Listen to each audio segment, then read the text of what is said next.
Minta pertolongan. Mazmur Daud ketika ia mempersembahkan korban peringatan. Saudara-saudara lintas iman, saudara-saudara lintas agama, dan saudara-saudara seiman, saudara-saudara seagama, saudara-saudara sebangsa dan setanah air yang saya bungkus sebagai saudara-saudara dalam kemanusiaan. Kembali lagi kita melihat apa yang diungkapkan oleh pemazmur Daud pada masa lalu. Ketika itu ia sementara mempersembahkan persembahan sesuai dengan ritus keagamaan pada masa lalu. Kebiasaan yang ia lakukan ketika mau melakukan sesuatu atau setelah melakukan hal-hal yang besar dalam tugas dan tanggung jawabnya sebagai seorang pemimpin atau sebagai rakyat biasa, dia mempersembahkan korban syukur kepada Tuhan. Saudaraku, konteksnya ketika itu ia sudah memerintah sebagai raja. Dia sudah mempunyai kekuasaan, dia sudah mempunyai kuasa, dia sudah mempunyai perlengkapan perang, dia sudah memiliki berbagai kenikmatan hidup dan kehidupan.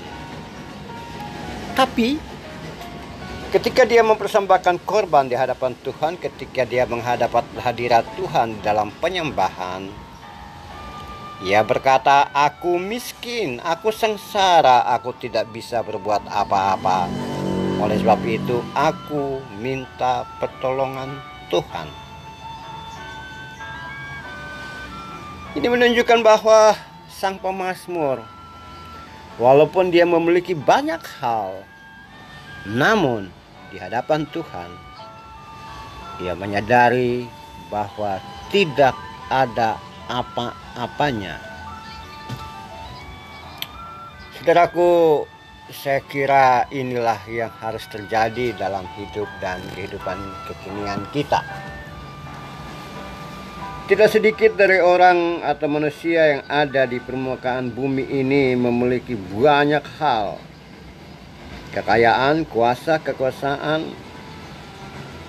kemampuan, kelebihan, atau apa saja, sehingga mereka bisa memerintahkan, bisa melakukan sewenang-wenang, atau mereka bisa melakukan banyak hal, memerintah, atau hanya dengan kata, atau dengan lirikan mata, dengan tepukan tangan, mereka bisa mengatur banyak orang. Bahkan seringkali terjadi juga ketika orang seperti itu berada dalam lingkaran komunitas keagamaan atau rumah ibadah, mereka ingin juga menjadi yang pertama dan utama karena apa yang ada pada dirinya. Itu manusiawi. Namun pemazmur mengajarkan kepada kita bahwa walaupun sudah ada segala sesuatu, tapi di hadapan Tuhan berlaku sebagai orang yang rendah hati, rendah diri di hadapan Tuhan, dan hanya meminta pertolongan dari Tuhan. Sebab di hadapan Tuhan tidak ada arti kuasa, kekuasaan, kekayaan, kemampuan, keterampilan, kehebatan, apapun. Nah, saudara sekalian, Anda ada dalam posisi mana ketika sekarang ini berhadapan dengan yang memiliki kekuasaan atau kita sendiri yang memiliki semuanya itu? Itu perlu satu kesadaran bahwa apapun yang ada pada kita di hadapan Tuhan tidak bermakna. Jadi tetap saja kita harus tunduk taat di hadapan Tuhan dan menyadari diri bahwa segala sesuatu itu bisa hilang begitu saja jika kita menyombongkan diri di hadapan Tuhan. Mari kita menjadi orang-orang yang berada di hadapan Tuhan dengan rasa sesal dan malu dan merasa tidak mampu dan tidak tertolong, dan dengan itu kita minta pertolongan Tuhan. Kita tunduk kepala.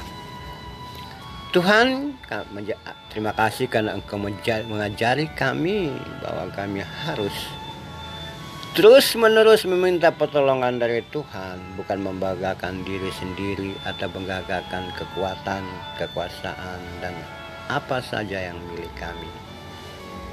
Terpujilah nama-Mu ya Tuhan. Amin.